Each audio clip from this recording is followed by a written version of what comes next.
kalsoonida nafta ma ahan wax uu qofka caloosha hooyadiis kala soo baxo. Waa wax uu qofka naftiisa ku abuuro. Waa wax uu qofka waqti naftiisa baro. Ma sahlana si loo noqdo qof aad isugu kalsoon oo meel kasta ka dhex bixi kara, haddana sidaas uma adka hadday ka go'an tahay. Soo muuqaalkan waxaan kugu hayaa 5 talo yaryar oo haddii aad maalin kasta samayso ay kalsoonidaada sii kordhi doonto.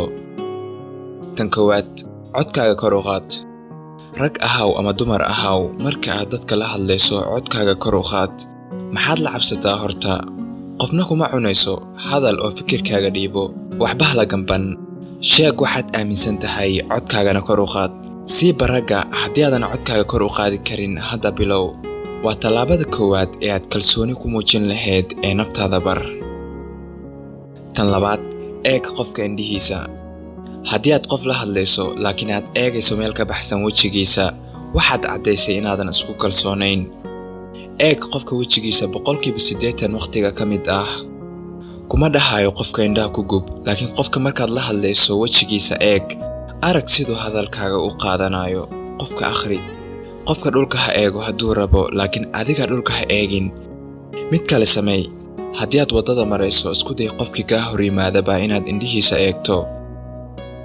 Tan saddexaad, la hadal xitaa dadka aadan aqoon. Meel kastoo aad tagto, dad badan oo aadan aqoon way buuxaan. Isku day waqtiyada qaar inaad la hadasho dadkaas. Iskala kaftan ayaga.